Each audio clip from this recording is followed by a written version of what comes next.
Okay, so here we'll be starting with bonding in carbon. Bonding in carbon. As I said, carbon का जो atomic number है वो है 6. ठीक है. इलेक्ट्रॉनिक कॉन्फ़िगरेशन कितना होगा उसका? फर्स्ट शेल में 2, सेकेंड शेल में 4. 6 में से 2 + 4 is 6, so 2 and 4. Now that means carbon has 4 electron in its valence shell. अगर हम इसका इलेक्ट्रॉन डॉट स्ट्रक्चर बनाए तो ये न्यूक्लियस है. इसके अंदर इसके पास 6 प्रोटॉन्स हैं और इसके फर्स्ट शेल की जगह हम इलेक्ट्रॉन डॉट स्ट्रक्चर बना रहे हैं तो हम सिर्फ आउटर शेल बना रहे हैं. तो ये रहा उसका आउटर शेल और आउटर शेल में इसके 1, 2, 3 एंड 4 इलेक्ट्रॉन्स हैं. अब as we have read in class 9 that हर एलिमेंट ये चाहता है कि वो अपना ऑक्टेट पूरा कर ले. तो इसके पास 2 ऑप्शंस हैं. It has 2 options. One is कि ये इसके पास 2 और 4 इलेक्ट्रॉन्स है आउटर मोस्ट शेल में. अब एक तो ये हुआ कि ये अपने 2 इलेक्ट्रॉन्स तो इसके फर्स्ट शेल में है, 4 इलेक्ट्रॉन्स अपने दे दे, डोनेट कर दे, लूज़ कर दे 4 इलेक्ट्रॉन्स और क्या बन जाए C4 पॉजिटिव कैटायन. ऐसा बन जाए, ऐसा कोशिश करे अगर, तो स्टेटस क्या रहेगा? 6 प्रोटॉन्स रहेंगे और इलेक्ट्रॉन्स कितने रह जाएंगे उसके पास? 2. तो 6 positive body with 2 negative body will be a highly unstable atom. So, and it will require a lot of energy to lose these 4 electron, which is not possible for carbon to do. So it cannot lose this. This option of losing 4 electron is not possible. The next option can be, it has 6 protons. Outermost has got 4 electrons. The other option is it takes 4 electron. यहाँ हमने ही माना था कि ये electron 4 दे दे. दूसरी case में इसके पास 2, 4 थे तो ये 4 किसी से ले ले और लेने से क्या होगा? इसका ऑक्टेट कंप्लीट हो जाएगा क्योंकि इसको ऑक्टेट पे जाना है अपने. तो 4 लेने का मतलब it requires lot of energy. Lot of energy is required for taking 4 electrons which again is not possible for it. उससे स्टेटस क्या हो जाएगा? 6 प्रोटॉन्स रहेंगे और इसके अंदर अगर हम 4 ऐड कर दें तो ये तो 6 थे ही, इसमें 4 और ऐड कर दिए, कितने हो गए? 10 इलेक्ट्रॉन्स हो गए ना. तो 6 proton can not hold these 10 negative bodies. So this is also not possible. तो ना तो कार्बन 4 इलेक्ट्रॉन्स ले सकता है और ना ही 4 इलेक्ट्रॉन्स दे सकता है. तो उसके पास सिर्फ एक ऑप्शन रह जाता है और वो है sharing. That is forming covalent bond. इसलिए कार्बन क्या करता है, जैसे अगर हम इस वक्त कार्बन की ही बात करें, ये रहा कार्बन, ये उसका आउटर मोस्ट शेल है और ये उसके 4 इलेक्ट्रॉन्स हैं. ठीक है. तो ये इन 4 इलेक्ट्रॉन्स को मान लेते हैं हाइड्रोजन के साथ टाई अप कर लेता है. ये हाइड्रोजन के बॉन्ड्स हैं. हाइड्रोजन, एक और हाइड्रोजन इधर आ जाएगा. तो it will have a compound formed CH4. इसके अंदर क्या हुआ? कार्बन के पास 4 इलेक्ट्रॉन्स तो थे और 4 हाइड्रोजन के इलेक्ट्रॉन्स काउंट करेंगे इसमें. तो ये काउंट होगा 1, 2, 3, 4 और 4 हाइड्रोजन के काउंट होंगे 5, 6, 7, 8 एंड देयरफॉर कार्बन का ऑक्टेट कंप्लीट. हाइड्रोजन के पास फर्स्ट 1 शेल है सिर्फ और फर्स्ट शेल की कैपेसिटी कितनी होती है? 2 इलेक्ट्रॉन्स. तो हाइड्रोजन को 1 इलेक्ट्रॉन की और ज़रूरत है ताकि इसका क्या कंप्लीट हो जाएगा? ड्यूप्लेट. 2 इलेक्ट्रॉन्स की कैपेसिटी कंप्लीट हो जाएगी. तो हाइड्रोजन के पास 1 इलेक्ट्रॉन था और 1 कार्बन का शेयर हो गया, इसलिए ये भी सेटिस्फाइड और ये भी satisfied and therefore the compound form is this and the type of bond form is covalent bond. Okay. Now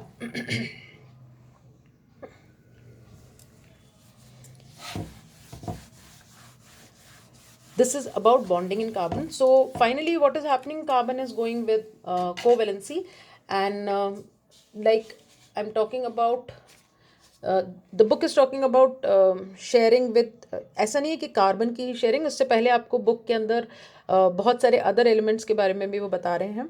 जैसे हाइड्रोजन की बॉन्डिंग उन्होंने शो करी है. जैसे हाइड्रोजन के पास 1 इलेक्ट्रॉन होता है और दूसरा हाइड्रोजन के पास भी 1 इलेक्ट्रॉन होता है. तो उन दोनों के 1-1 इलेक्ट्रॉन्स शेयर हो गए. And the compound form is hydrogen bond hydrogen या फिर हाइड्रोजन मॉलिक्यूल जिसको कहते हैं हम. This is how hydrogen molecule is form. अगर हम दूसरा एग्जाम्पल आपकी बुक में जो दिया है वो है ऑक्सीजन का. Sorry, let us take it again. Oxygen जो है उसके आउटर मोस्ट शेल में होते हैं 6 इलेक्ट्रॉन्स. ठीक है, तो ये पहले शेयर्ड पेयर का रीजन बना लो. उसके बाद 1 2 3 4 5 6. ठीक है, और इस ऑक्सीजन के 1 2 3 4 5 6. अब हम इस ऑक्सीजन की आउटर मोस्ट शेल को काउंट कैसे करेंगे? 1 2 3 4 5 6 and this is shared pair, तो ये 7 8. इसका ऑक्टेट कंप्लीट, इसका ऑक्टेट 1 2 3 4 5 6 तो थे, और ये वाला शेयर्ड भी इसका काउंट हो गया 7 8. इसका भी ऑक्टेट कंप्लीट. कंपाउंड क्या बना इसका?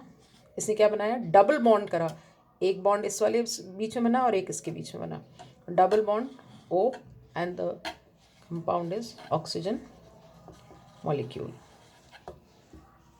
तीसरा एग्जाम्पल आपकी बुक में दिया हुआ है नाइट्रोजन का. नाइट्रोजन के आउटर मोस्ट शेल में होते हैं 5 इलेक्ट्रॉन्स. ठीक है, 5 इलेक्ट्रॉन्स का मतलब 5 तो है, अब उसको 3 और चाहिए. 5 6 7 8. 3 इलेक्ट्रॉन्स और ले तो ऑक्टेट पूरा हो जाएगा. तो ये क्या करेगा? 1 2 3 तो यहाँ है इसके पास. कितने हैं आउटर मोस्ट में? 5. 3 ये रहे, 3 4 5. और इस वाले के भी 1 2 3 एंड 4 एंड 5. अब इसका ऑक्टेट कैसे कंप्लीट हुआ? 1 2 3 4 5 6 7 8. Octet done. इस वाले का 1 2 3 4 5 6 7 8. Octet done. तो इनका जो बॉन्ड बनेगा वो कैसा बनेगा? 1 2 3. कंपाउंड बना नाइट्रोजन मॉलिक्यूल. ओके, सो इसका मतलब सिंगल बॉन्ड कंपाउंड भी होते हैं, डबल बॉन्ड कंपाउंड भी होते हैं, ट्रिपल बॉन्ड कंपाउंड भी होते हैं. ये तो हम दूसरे मॉलिक्यूल्स की बात कर रहे हैं अदर देन कार्बन. कार्बन जो है वो भी ऐसे बॉन्ड बनाता है. वो सिंगल बॉन्ड भी बनाता है, डबल बॉन्ड भी बनाता है, ट्रिपल बॉन्ड भी बनाता है. इसके अंदर जैसे सैचुरेटेड और अनसैचुरेटेड को मैं यहीं पे आपको समझा रही हूँ. देखिए, सैचुरेटेड और अनसैचुरेटेड का मतलब क्या है और कैसे बनता है कार्बन के अंदर. सैचुरेटेड का मतलब है, जब हम बोलते हैं सैचुरेटेड, इसका मतलब सिंगल बॉन्ड. सिंगल बॉन्ड क्यों? क्योंकि उसकी सारी वैलेंसीज एक एक बॉन्ड से सेटिस्फाइड हैं. और डबल बॉन्ड या ट्रिपल बॉन्ड से जब कंपाउंड्स बनते हैं वो होते हैं अनसैचुरेटेड. कैसे बनते हैं? Will see that.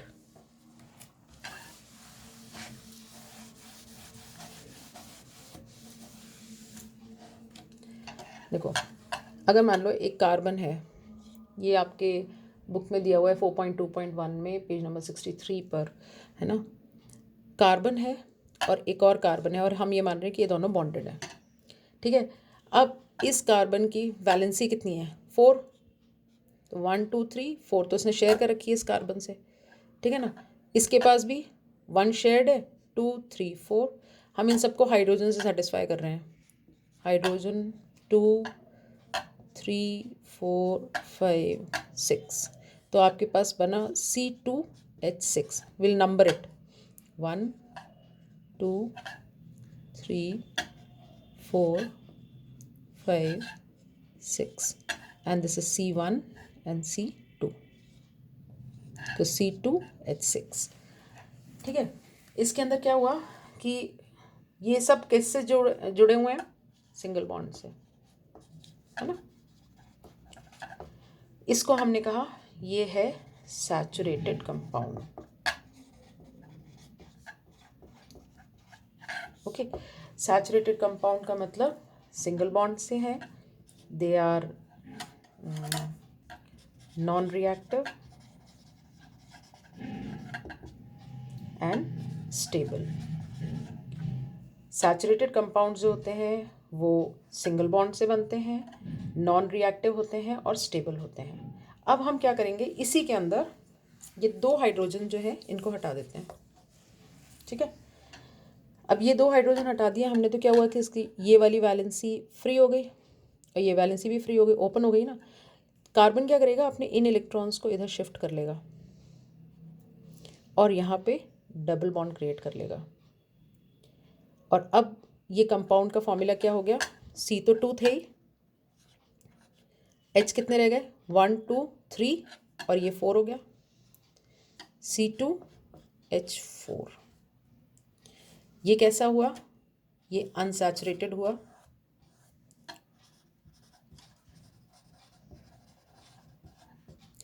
Double bond हुआ, रिएक्टिव हुआ और अनस्टेबल हुआ, ठीक है। अनसैचुरेटेड क्यों, क्योंकि इसके पास डबल बॉन्ड है। रिएक्टिव क्यों, क्योंकि ये अनस्टेबल है।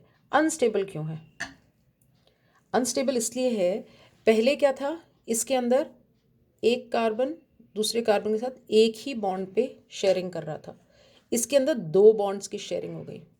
अब अगर आप इसको समझो तो ये हाइड्रोजन जो है ये एक छोटा एलिमेंट है, तो इसका बॉन्ड जो बनता है ना हाइड्रोजन और कार्बन का, इसमें क्या होता है, कार्बन जो होता है वो लीड कर रहा है और ये जो हाइड्रोजन है ये इसके इन्फ्लुएंस में रहता है। तो जब सिंगल बॉन्ड हमने कंपाउंड बनाया था तो उसके अंदर क्या था कि सारे जो हाइड्रोजन थे वो तो कार्बन के इन्फ्लुएंस में ही थे और एक बॉन्ड पे उसको बराबर की लड़ाई करनी पड़ी थी, क्योंकि इधर भी कार्बन था इधर भी कार्बन था, तो वो मैनेजेबल था और इसलिए इसका जो कंपाउंड बना वो स्टेबल बना, और स्टेबल था इसलिए नॉन रिएक्टिव रहा। अब यहाँ पे क्या हुआ कि इनके 2 वैलेंसीज आपस में शेयर हो गई, और जब आपस में 2 वैलेंसीज शेयर हो जाती हैं तो क्या होता है कि बॉन्ड, जो ये वाला बॉन्ड शेयर्ड बॉन्ड है, इस पे ये वाला कार्बन भी पुल करेगा अपनी तरफ और ये कार्बन भी अपनी तरफ पुल करने की कोशिश करेगा। तो क्या होता है कि ये जो बॉन्ड है ये अनस्टेबल, जो चेन है उसको उतना स्टेबल नहीं रख पाता है और इसलिए ये अनस्टेबल हो जाते हैं, और जब अनस्टेबल हो जाएंगे तो रिएक्टिव हो जाएंगे। क्योंकि ये अनस्टेबल है, रिएक्टिव है, इसलिए ये अनसैचुरेटेड कहलाते हैं। अनसैचुरेटेड तो इसलिए क्योंकि ये डबल बॉन्ड बना है, और अनस्टेबल और रिएक्टिव इसलिए क्योंकि इनकी शेयर्ड बॉन्ड जो बिटवीन कार्बन वो बढ़ गया है। अब हम क्या करते हैं, हम इसका ये वाले 2 कार्बन हाइड्रोजन भी हटा देते हैं, ठीक है। अब इसकी ये वैलेंसीज ओपन हो गई, तो कार्बन क्या करेगा, कार्बन ये नहीं कि सब चीज़ को तोड़ देगा और हट जाएगा, वो इन वैलेंसीज को भी इधर शिफ्ट कर लेगा और ट्रिपल बॉन्ड बना लेगा,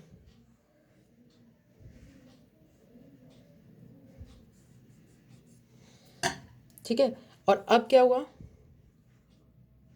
अब फॉर्मूला हो गया C2H2।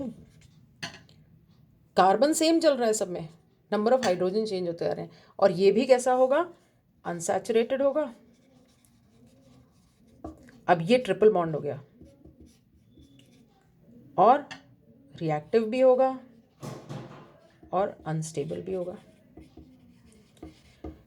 ट्रिपल बॉन्ड मतलब 3 बॉन्ड्स जब 2 कार्बन के बीच में शेयर हो रहे हैं तो क्या होगा, बॉन्ड पुल दोनों तरफ और भी ज़्यादा बढ़ जाएगा और इसलिए इसकी स्टेबिलिटी और कम हो जाएगी। इसलिए अगर हम रिएक्टिविटी की एक वो करें, ग्रेडिंग करें, तो this is stable, this is reactive, this is most reactive, या ये कहें कि ये मोस्ट अनस्टेबल है, ये स्टेबल है और ये मैक्सिमम स्टेबल है, ठीक है। Most unstable, less unstable and stable, और इसी बेस पे ये इसकी रिएक्टिविटी चेंज हो जाती है। कोई भी चीज़ अगर 2 बराबर लोगों के बीच में अगर उसके शेयरिंग हो रही है तो ऑब्वियसली उसके ऊपर पुल दोनों साइड बराबर होगा, है ना। और अगर एक बड़ा और एक कोई छोटी चीज़ है उसके बीच में अगर पुल हो रहा है तो ये जो है ये इसके इन्फ्लुएंस में आ जाएगा। तो कार्बन हाइड्रोजन की जब बॉन्डिंग हो रही होती है तो क्या होता है, हाइड्रोजन इसके इन्फ्लुएंस में आ जाता है, लेकिन जब बॉन्डिंग कार्बन और कार्बन के बीच में है तो इसके अंदर ये जो बॉन्ड होता है इसको जितना ये पुल कर रहा है उतना ये पुल करता है, इसलिए ये सिंगल बॉन्ड में तो ये मैनेज हो जाता है, लेकिन जैसे ही डबल और ट्रिपल बॉन्ड होता है तो इनकी लड़ाई या जो शेयरिंग वो बढ़ जाती है ना, तो इस वजह से ये इधर ये भी पुल होगा ये भी पुल होगा, तो इतना जब बॉन्ड के ऊपर स्ट्रेस पड़ता है तो क्या होता है, they become unstable. Okay. Now we'll just talk about the versatility here. Versatility, although I have addressed to a sizable level, versatility क्या है? वर्सेटाइल नेचर का मतलब एक तो वो कैटिनेशन शो करता है और एक शो करता है स्टेबिलिटी, स्टेबल कंपाउंड्स, ठीक है ना। कैटिनेशन मतलब लॉन्ग चेन्स और स्टेबल कंपाउंड मतलब जो लॉन्ग चेन्स हैं वो स्टेबल होती हैं। जैसे मान लो हम ले रहे हैं, कोई कार्बन है, 1 2 3 4 5 कार्बन चेन ले लेते हैं, ठीक है, और बड़ा कर देते हैं 6 7 8, ठीक है, 8 कार्बन की हमने एक चेन ले ली। ये चेन जो है इसके अंदर सब जगह हमने हाइड्रोजन लगाया हुआ है, ठीक है, सब पे हाइड्रोजन है ये, राइट। तो ये जो कंपाउंड है ये एक स्टेबल कंपाउंड होगा, ठीक है। अगर कोई और एलिमेंट इतना लंबा चेन बनाए, जैसे कि आपकी बुक के अंदर जो सेकंड पॉइंट है वो दिया हुआ है स्टेप, एक तो दिया लॉन्ग चेन, ये लॉन्ग चेन हो गई। स्टेबिलिटी को कंपेयर उन्होंने किया है सिलिकॉन से। सिलिकॉन जो है इसका एटॉमिक नंबर होता है 14 और कार्बन का एटॉमिक नंबर है 6, ठीक है। इसका इलेक्ट्रॉनिक कॉन्फ़िगरेशन है 2 4 और इसका है 2 8 4। तो मतलब वैलेंस इलेक्ट्रॉन दोनों के सेम है। तो जब वैलेंस इलेक्ट्रॉन सेम है तो क्या होगा, बॉन्डिंग भी सेम होगी। सिलिकॉन कैसा होता है, सिलिकॉन भी ऐसा ही होता है, 1 2 3 4। अब हम यहाँ पे एक और सिलिकॉन लगा देते हैं, 1 2 सिलिकॉन 1 2 सिलिकॉन 1 2 और यहाँ पर सबको अगर हम मान लीजिए हाइड्रोजन से ही जोड़ देते हैं, let us make it 8 1 2 3 4 5 6 7 and 8, ठीक है, और सब पे हमने हाइड्रोजन ही लगाया है, ठीक है। अब क्या होता है इसके अंदर, इसका जो बॉन्डेड पेयर बन रहा है वो थर्ड शेल में बन रहा है और इसका बॉन्डेड पेयर बन रहा है सेकेंड शेल में, मतलब के एंड एल, और इसका बन रहा है के एल और एम। तो अगर इसको ऐसे समझो, ये न्यूक्लियस है, ठीक है, ये फर्स्ट शेल 2 एंड 4, तो कार्बन की बॉन्डिंग इन पे हो रही है सेकेंड शेल पे, और सिलिकॉन में क्या हो रहा है, न्यूक्लियस फर्स्ट शेल 2 8 और ये 4, तो distance from the nucleus has increased. ये न्यूक्लियस है जहाँ पे पॉजिटिव बॉडीज होती हैं, तो पॉजिटिव बॉडी तो इस नेगेटिव बॉडी को अपनी तरफ अट्रैक्ट करके रखेगी तभी तो ये रुकेगी। तो ये जिससे भी बॉन्ड करती है तो क्या होता है कि ये इसके इन्फ्लुएंस में रहता है, इसलिए स्टेबल कंपाउंड बना देता है, दिस इज कार्बन। इसके अंदर क्या होता है, यही पॉजिटिव बॉडी इसके साथ जुड़ेगी तो यहाँ पे डिस्टेंस ज़्यादा हो गया, इसलिए क्या हुआ, जब डिस्टेंस ज़्यादा हुआ तो ये होल्ड कमज़ोर हो जाएगा, इसलिए इसका बॉन्ड जो है वो वीक होगा, इसलिए सिलिकॉन जो है वो लॉन्ग चेन्स नहीं बना पाता है, जबकि कार्बन जो है वो लॉन्ग चेन्स बना पाता है। The property of carbon to form long chains is called catenation. ये भी कैटिनेशन शो करता है, लेकिन ये कैटिनेशन कुछ ही मतलब SI7 या 8 तक तो बना लेता है, उसके आगे की जो चेन्स है वो नहीं बन पाती। इसके अंदर carbon can form compounds with infinite, carbon के आप इनफाइनाइट एलिमेंट्स को अगर जोड़ दें तो भी वो स्टेबल कंपाउंड्स बना सकता है। This is what is the reason why it is called a versatile element. Okay, I'll continue in my next video.